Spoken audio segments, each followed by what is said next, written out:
The CBS Radio Mystery Theater presents...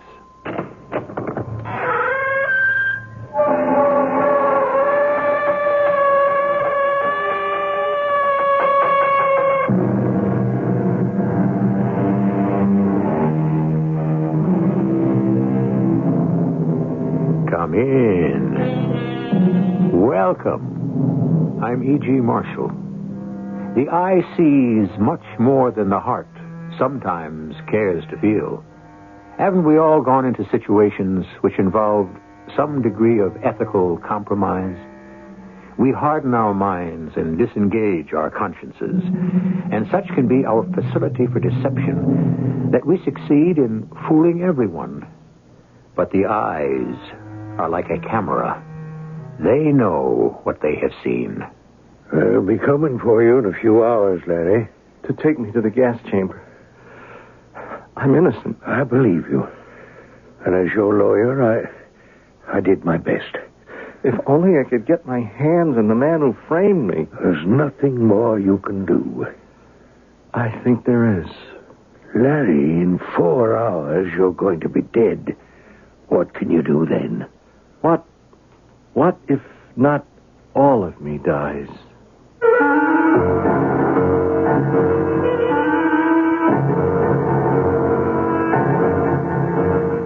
Our radio mystery drama, Second Sight, was written especially for the Mystery Theater by Percy Granger and stars Court Benson. It is sponsored in part by Buick Motor Division. I'll be back shortly with Act One. We designed the new Buick Electra to be trim and intelligent. A little science. But we also endowed it with all the luxury and elegance that make an Electra an Electra. A little magic. So while you're feeling wise and prudent about buying one, A little science. you can also feel rich and successful driving A one. little magic. The new Electra, intelligence and elegance. A little science. A little magic. A little science.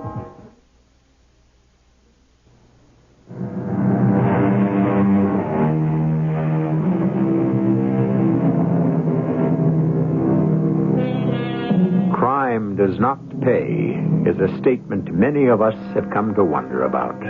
It sometimes seems the criminal, especially the so-called white-collar criminal, goes free on a technicality. Our legal system has grown so complex that lawyers have become like the high priests of the Middle Ages, mystical men with a knowledge and a language we laymen cannot understand. But extraordinary situations sometimes breed extraordinary solutions. We're at a farmhouse on the edge of a valley near a major city. I know this is difficult, Mrs. Hadley, but you're the only one who can make positive identification of the man who killed your husband. I'm sorry, Lieutenant Rambo. It happened so quickly. I was numb.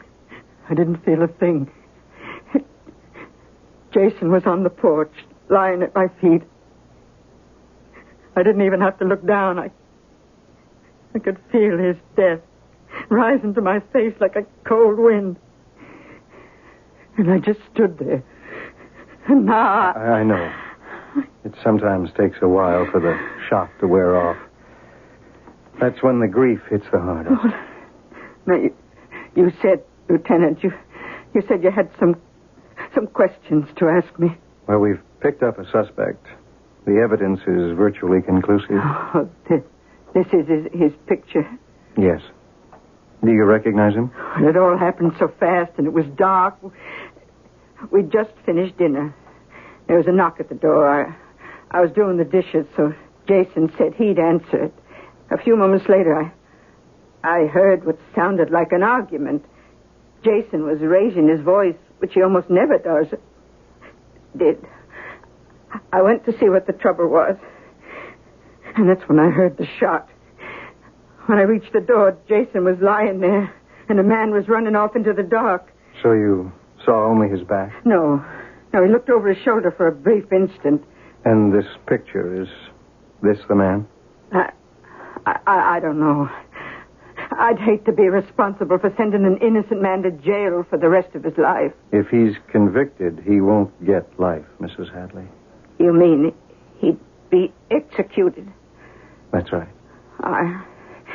I'm sorry, Lieutenant. It could be the man. Could be? Yes, but I can't be certain. Who is this man you picked up? Well, his name is Larry Millard. He's a drifter, has a police record. And you think he's the man? Well, he's a weird kid, Mrs. Hadley. He's got a mystical streak. Imagine he has certain powers, you know. But how can you be sure it was he? Well, because he was in the valley at the time, and because he was carrying the murder weapon when he was arrested. If something should jar your memory, Mrs. Hadley, please call me. I'm Lieutenant Rambo, and here's my card. Yes, I will, Lieutenant. In any case, though, I think we've got the man who killed your husband.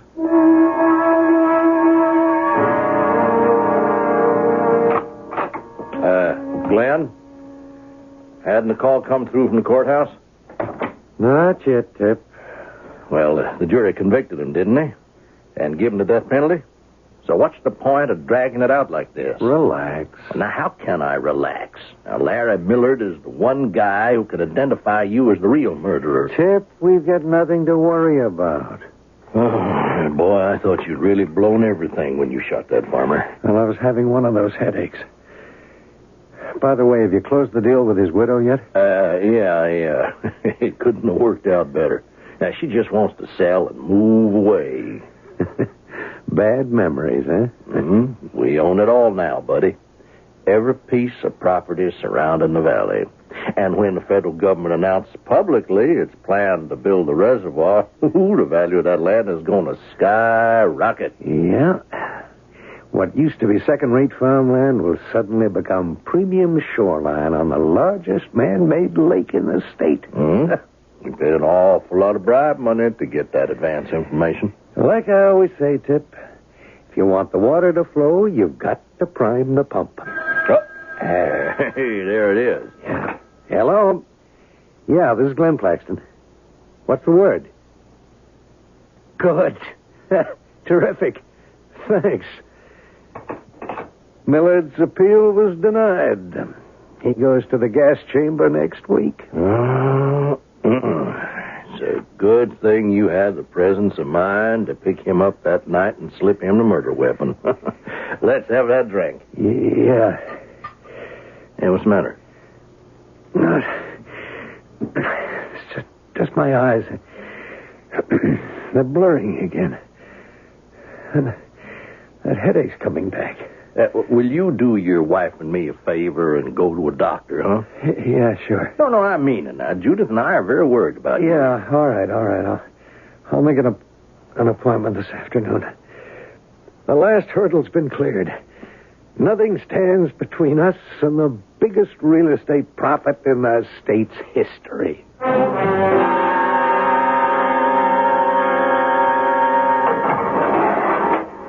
Who's that? Don't worry, Larry. They aren't coming for you yet. It's only me, Mr. Jarvis. Oh, yes, my faithful attorney. What time is it? Well, it's almost midnight. 6 more hours. Why'd you disturb me, huh? Well, I thought there might be some last thing I could do for you. Well, you can't get me out of here so I can find the guy who framed me. Well, you know that's not possible, Larry. All appeals are exhausted. Every time I close my eyes, I see that face. Oh, yes, I brought your newspaper. I thought it might distract you. There's one other thing. The warden wanted me to ask you, each customary for condemned prisoners to be asked if they'll permit any of their vital organs to be donated to science. Why? What does science ever do for me? Thanks for the paper. I understand. Well, Larry. Hey, that's him. What? This guy. Here on the front page of the paper. This is the guy who framed me. Look. Oh, you must be mistaken. This is Glenn Plaxton. He's one of the leading businessmen in the community. Do you think I could ever forget the face of the man who's sending me to my death? That's the guy who picked me up the night I was hitchhiking through the valley. Well, it doesn't make sense. What reason would he have for killing that farmer? I tell you, that's him. Oh, boy, we discovered this in the nick of time, didn't we? Well, I wish that was so. Well, now we can reopen the case. Larry, there's no time. No time? There's still 6 hours, isn't there? You have no more rights. What? But there's new evidence. What evidence? That he's the murderer. It's your word against his, Larry, a respected businessman versus a condemned criminal. But that's not fair. There's got to be some way I can get to him. Well, what's his picture doing in the paper, anyway? Oh, it's an appeal to the good folk of the community. What for? Harry's going into the hospital for an eye operation or a transplant. And they need a donor? Uh-huh. Well, it'd be a shame if Mr. Plaxton went blind, wouldn't it? Well, at least it would be some satisfaction. Jarvis, tell the warden that he has got a volunteer. You'd give your sight to the man who's sending you to the gas chamber? Why? I'm not sure yet. Maybe it's my sentence on him. Condemned to see with eyes that know the truth. Oh, Larry, that's nonsense. You offered to do me a last favor, didn't you? Okay. I'll tell the warden you're volunteering. Oh, and Jarvis, one more thing. If they use my eyes, no matter what happens, I want the donation to remain anonymous.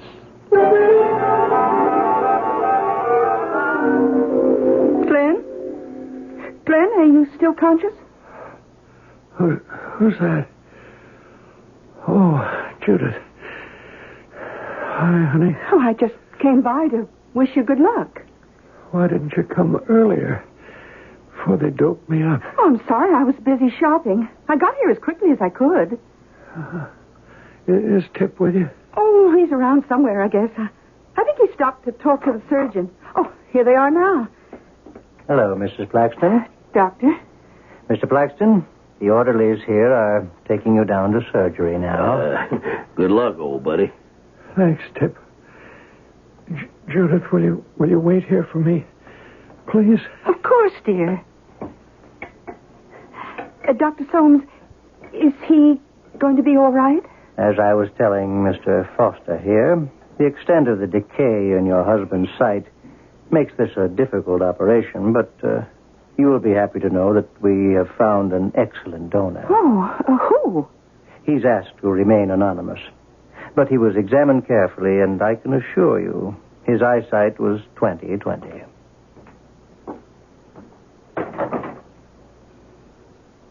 Well? I don't relish the thought of hanging around this hospital all night. Well, you know my place is just around the corner. I know. I think Glenn is sufficiently preoccupied, don't you? I'm sure he won't miss us.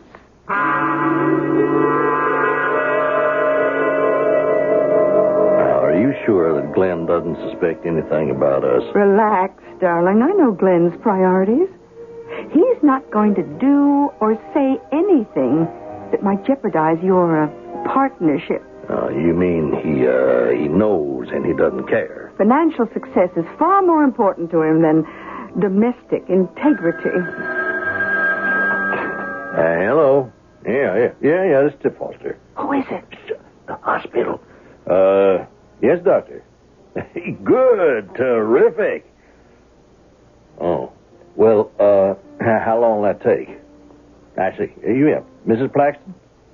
Oh, no, I can tell her, doctor. I think I know where she can be reached. Yeah. Yes. Thanks. So long. Well, what's happened? It was Dr. Soames. He thinks the operation was a success. Thinks? Well, there's no way of knowing for certain what the final result is going to be until the bandages come off. Well, how long will that take? Oh, doctor said no more than 3 weeks.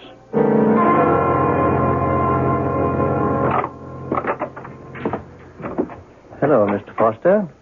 Good morning, Mrs. Flaxton. Good morning, Dr. Soames. Sorry I was delayed. Well, today is the big day, Mr. Flaxton. Your bandages are coming off. It's about time. How are you feeling this morning? I don't know, Doctor. I've been in total darkness for so long it feels like I've been living in another world. I think we can bring you back to your old, familiar world very easily, Mr. Flaxton. Just as soon as I unwrap these bandages.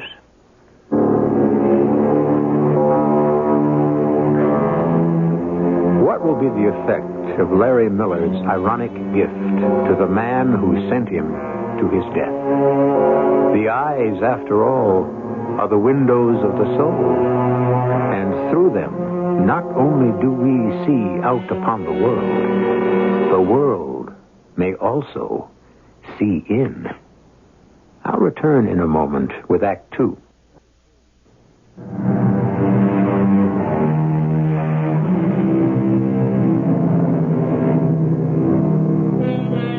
A young man is unjustly accused of murder and condemned to die.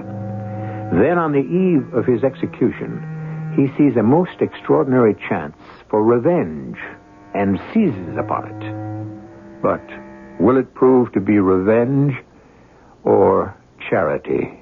There now. That's the last of the bandages. Doctor, will he look any different? No, I shouldn't think so. There. Everything's blurred. That's to be expected at first. Judith? Is that you? Yes. Oh, things are coming into focus now. Oh, this is amazing. Oh, what? I can see you. Hey, old buddy, come on, let's have a look at you.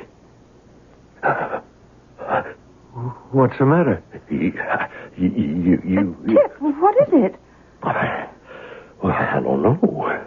But for a moment there, he looked like someone else. Someone better looking than me, I hope. No, it was a face I recognized. Who? I can't say. Must be this dim light. Well, now, Mr. Flaxton, if you'll put on these dark glasses, I want you to wear them until you get used to using your eyes again. Okay, Doc. Am I free to go now? Yes, but I should caution you, it may be some time before you are fully recovered. I want you to call me at the least sign of any irregularity. I must be on my rounds now. Good day. Well, I'll get your clothes from the closet. Thanks, honey. You're getting out just in time, pal. Why? What's happening? Our source contacted me. You know, the government's making its public announcement tomorrow about the reservoir. Tomorrow? Mm-hmm. Yep. And that's when the fun begins. Oh, I'll see you at the office first thing in the morning.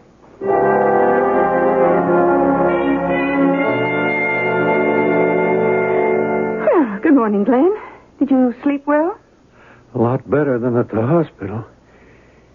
Do you know how good it feels to get back to the old routine after 3 weeks flat on my back in that hospital? Your eggs will be ready in a minute. How do I look, Judith? Do I look okay? You look fine. How do you know? What? I said, how do you know? You didn't even look at me. You just answered automatically. Well, you look like you always do, I suppose. What do you want me to say? I'm sorry. I don't know what happened. I didn't mean to yell at you. Here's your breakfast. Oh, these eggs are terrific. Just the way I like them. What time is it? Nearly 9. What's your schedule for today? Oh, this and that. Nothing much. The usual errands. Huh? I might not be home until late. Oh? Well, I'm meeting Melissa for tea, and she may want me to drive over to the far side of town to see the new house she and Tony are building, so I may be out most of the evening. You're having an affair with Tip Foster, aren't you? What? I don't know Why, I said that. An affair with Tip. How dare you? Well, it's the truth, isn't it? There's no point in denying it. I've known about it for years. Well, then why are you bringing it up now? Because I don't know. I don't know what came over me. Well, maybe it's just as well. At least now it's out in the open. I want you to stop seeing Tip Foster behind my back. I don't care what it means to our partnership. I want it to stop now because it isn't right. What's the matter with you? When have you ever cared about what's right? Well, I care about it now. You stop seeing him or... Or what? I don't know. Just what would you have the courage to do? I didn't mean to... Please forget what I said anything. I got to get down to the office. I don't want to keep Tip waiting.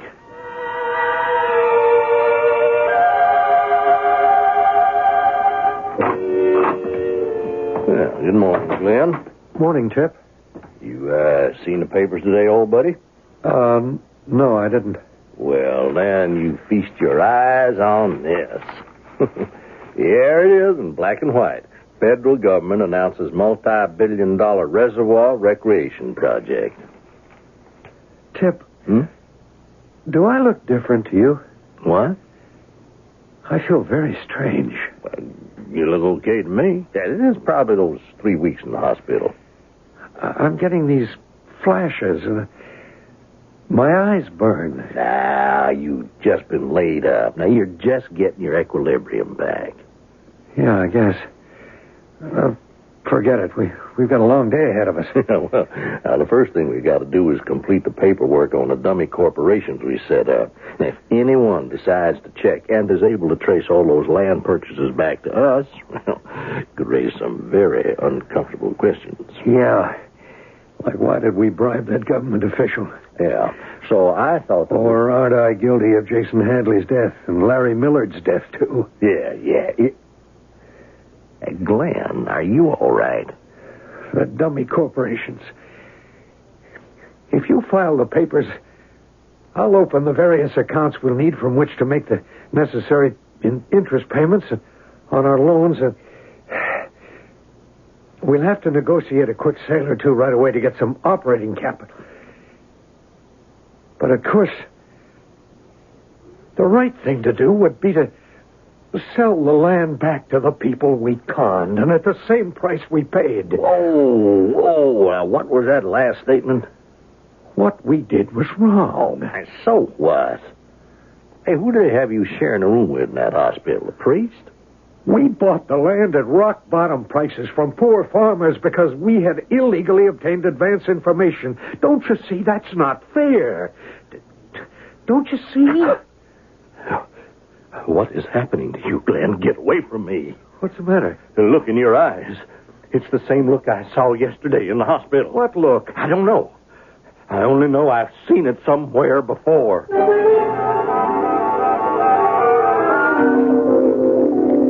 Good morning, Mr. Claxton. Please have a seat. Thank you, Doctor. My nurse said you were most anxious to see me. Doctor, I want to know what you did in that operation. Why, is anything the matter? I'll say there is. What did you do? It was a normal transplant operation. There's something happening to me. I don't know what's causing it, but I'm beginning to act very weirdly. Well, try to describe the symptoms to me. Well, I can't put my finger on it, but I feel as if I'm losing control. Are you getting headaches? No. Is your vision blurring? My sight's never been better. I can see things more clearly than... Well, then what, Mr. Claxton? Than ever before. Well, then just what is the trouble? It's as if my eyes are... Well, as if they're seeing things, people, situations, in a new light for what they really are. That's not so unfortunate, is it? But then I blurt things out before I can stop myself. People do sometimes go through personality changes as a result of surgery. The donor. Could it be something that was transferred from the person who gave me his eyes? You mean, could the donor have given you more than just his sight? Yes. Well, I can assure you that is a medical impossibility. But I feel like a different person. Who was it, Doctor? Who was the donor? I'm afraid I cannot tell you. Did I know him? Did he know me? I would say it is highly unlikely you two would have ever met. But I've got to find some way of stopping what's happening to me.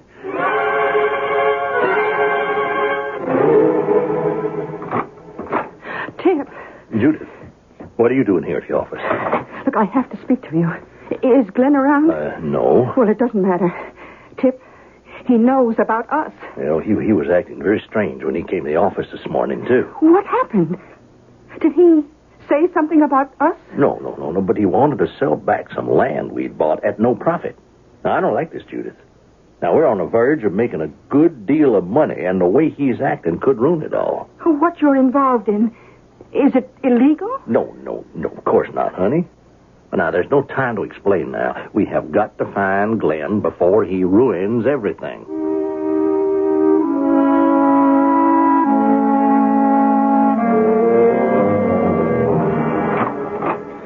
Judith? Judith? She's not home. What's this? Glenn, since you've finally confronted me with what you've known to be true all along between Tip and me, it is no longer possible for us to continue living under the same roof. Judith, what is this? What's that? Well, hi, Glenn. Where's Judith? I'd like to talk to you. Where's Judith? Now, she's outside my car. We drove here together from the office. Glenn, we're both very concerned about you. I'm sure you are. You know, I think that operation took more out of you than you realized. Maybe. You know, pal, I think the best thing you could do right now is take a good, long vacation. Vacation? Mm-hmm. I don't need a vacation. I just had 3 weeks in the hospital. Well, maybe go to Hawaii. No. Look, I have an even better idea. Now, you and Judith could go together. You know, patch things up between you. I don't see how that's possible. Well, I had a long talk with her. Everything between us is finished. Really? Yeah, now she's out there now waiting to come in. And while you're away, you won't have to worry about a thing. I'll carry on the business. How? Everything we do has to be co-signed. Oh, that's simple. You just give me a temporary power to act unilaterally. Give you what? No, it's just a formality. Now, I got the paper right here. What's to stop you from making this temporary power permanent? I wouldn't do that. Why not? We've baked a pretty big pie. You could have it all to yourself. Are you saying that you don't trust me? That's exactly what I'm saying. Okay, pal. I'm going to lay it on the line. This whole scheme was your idea in the first place. Now, you're the one who paid those political bribes, and you are the one who killed that farmer. So you better think twice before you speak. But that's just it, Tip. I can't.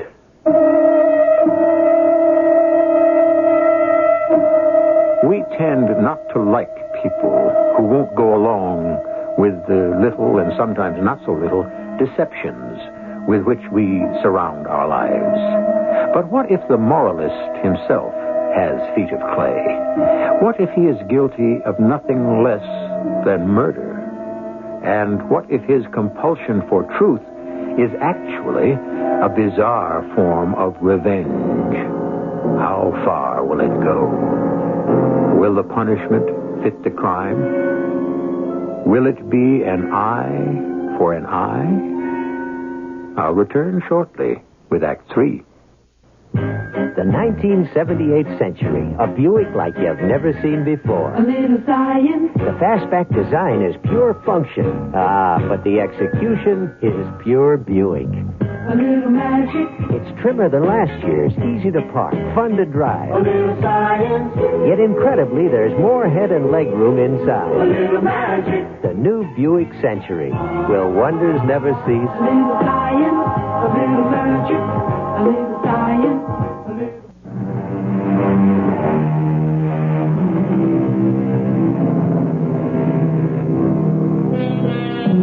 Truth tellers have traditionally been jeered at, ignored, or worse.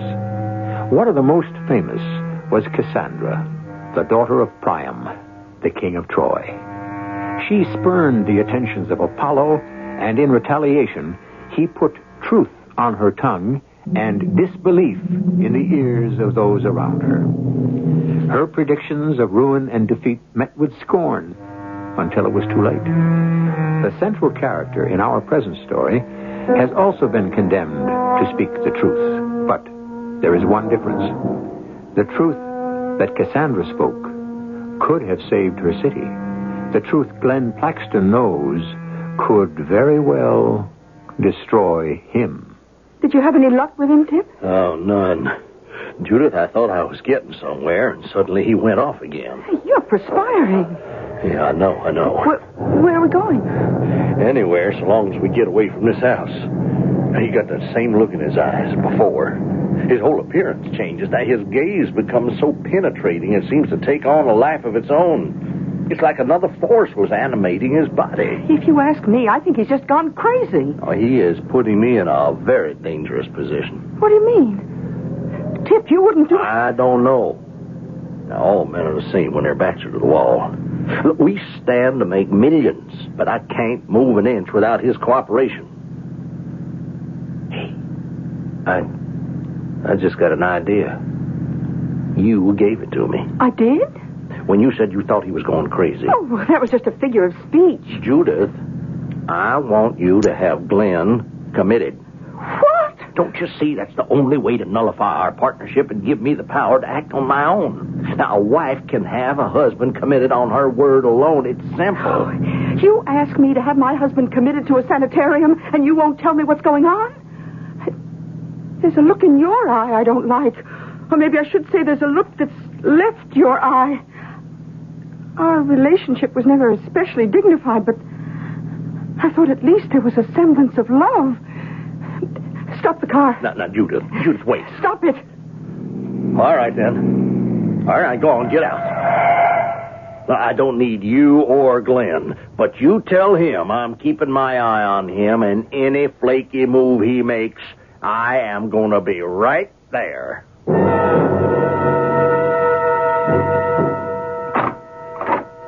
Judith? What are you doing here? I live here. Do you? Do either of us, for that matter? Oh, Glenn. Then I'm sorry. I've left Tip. It's over between us. Oh? Why? Well, he tried to persuade me to have you committed. To get me out of the way? What's happening to you? I don't know.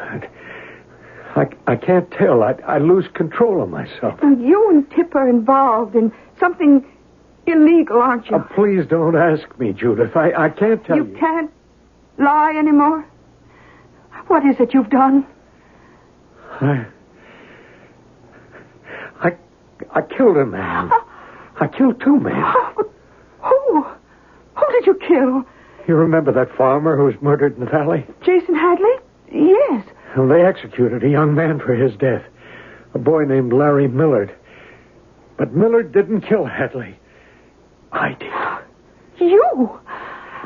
Tip and I knew about the government's reservoir project in advance.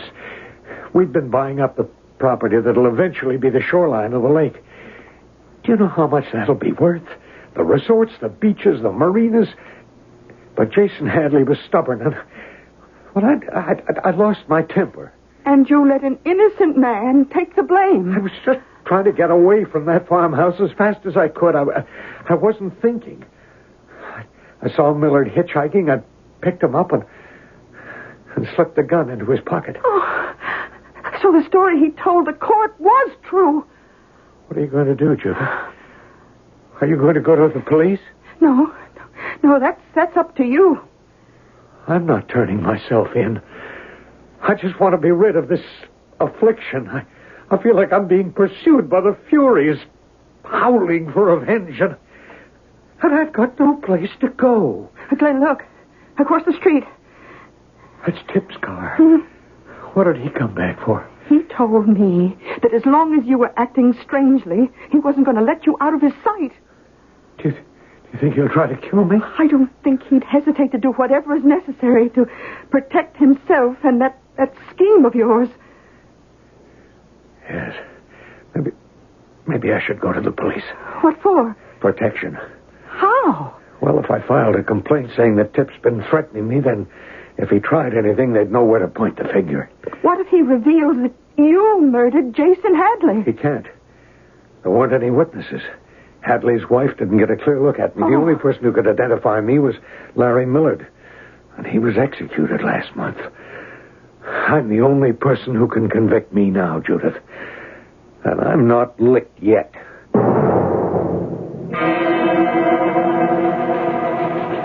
Yes, can I help you? You're Lieutenant Rambo? I am. I'd like to file a statement with the police department. What's the problem? Well, there's been some trouble between my business partner and myself.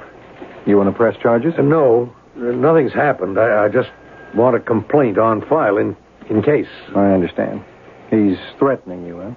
Yeah, sort of. It's probably nothing, but it doesn't hurt to be cautious. Okay. We'll just fill out a... What's wrong? What are you looking at me like that for? But haven't I seen you somewhere before? What are you talking about? You look familiar somehow. I've never met you before in my life. Well, I'm trained to remember faces. I don't usually forget one. And there's something about yours, your eyes. What's wrong with my eyes? I'm sorry. I didn't mean any offense. Now, why don't you tell me the whole story, huh? What? What's the trouble between you and your partner? What business is that of yours? If you're going to file a complaint, we have to have the details. Oh, yeah. Well, you see, no, forget it. Just forget it.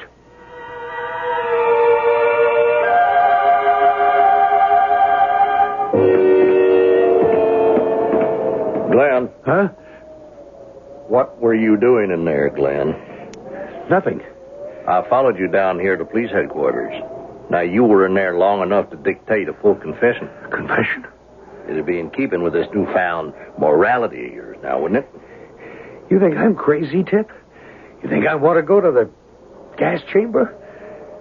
I came here to get protection from you. Protection? Yeah. So I'll know who to turn to if anything happens to me. Well, now, that is very clever, but I don't believe you. What? I think you're bluffing. I don't think you filed a complaint at all. Did you? No. What do you want, Tip? The business? You can have it. The whole thing. It's yours. Are you serious? Do you still have that paper on you? The one giving temporary control of the company to me? Yeah, sure. Right here. Make it permanent control. There. It's signed, okay? Now just leave me alone. Right. And now, wait, there is just one more thing, Glenn. What? I can't afford to have you around town. You know too much. And given your compulsion to confess, that makes you dangerous. I'd hate to see all that beautiful land slip through my fingers because it became known we had illegally obtained information. Where can I go? I don't really care, Glenn. If you stick around here, I'll put a contract out on you.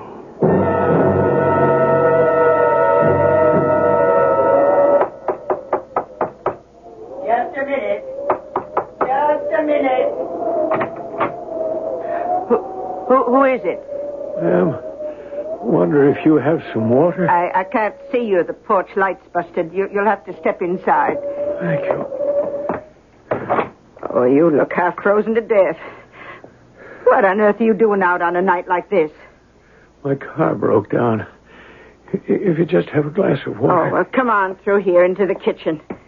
I got a bit of soup still hot on the stove. Oh, thank you. Excuse the mess. Everything's in boxes because I'm getting ready to move. Sit down there at the table. Well, it's very kind of you to allow a stranger in your house.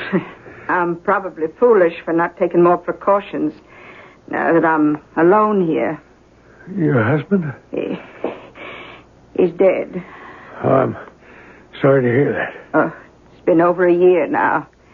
It's odd. Something about the way you knocked on the door brought the whole incident back. It was just about this time of night. What happened? He was shot. Your husband was murdered? Yes. They executed the fellow they say did it, but I took no joy in that. It doesn't bring Jason back to life. Jason Hadley? Why, yes. What's the matter? I have to go. Oh, but you're about to drop from exhaustion. Please let me go. There's a bed all made up in the back room here. Now, you really must get some rest. I can't rest. Here, let me help you. Come on. Please don't. Oh, you're half asleep already. There. Now, I'll just cover you. And in the morning, I'll make you a nice breakfast. Why are you so kind to me? Oh, we all deserve some kindness, Mr. Johnson. James Johnson. Mr. Johnson. Sleep well.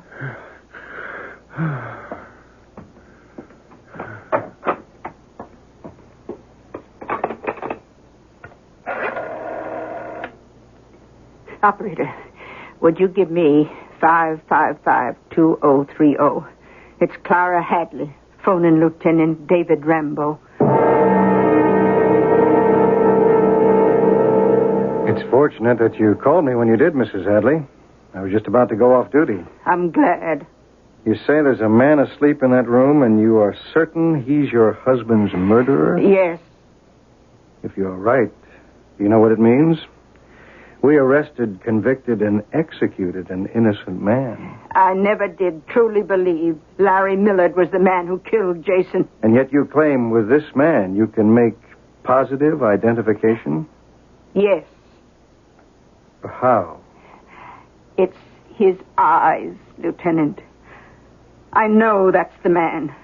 I can see it in his eyes.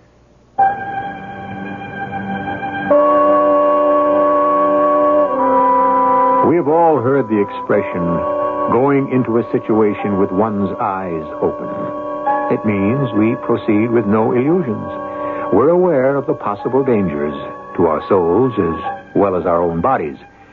Glenn Plaxton didn't care about the danger to his soul, and he might never have considered the ethics of his actions at all had it not been for a most mysterious avenging force. They say justice is blind. In our story, just the opposite proved to be the case. I shall return in a moment.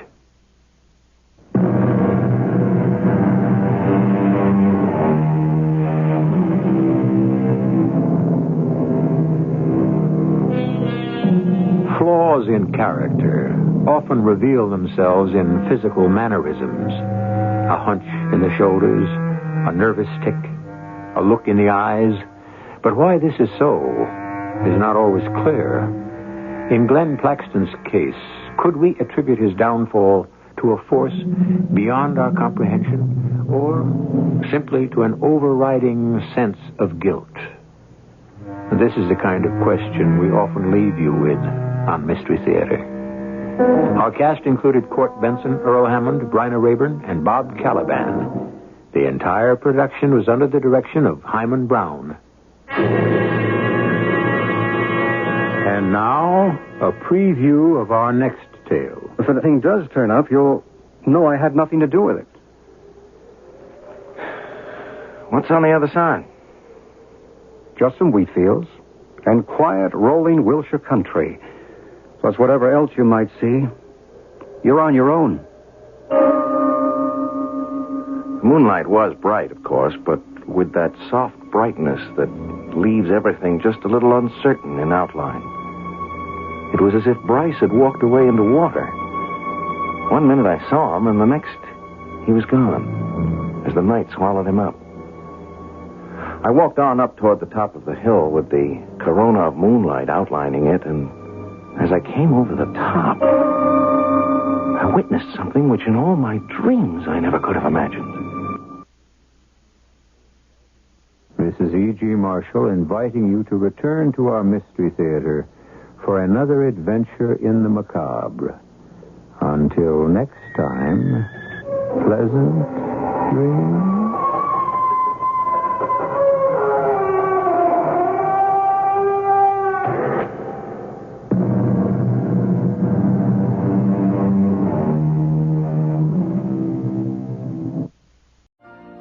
You've been listening to the OTR Gold Network. Find more classic radio at otrgold.com.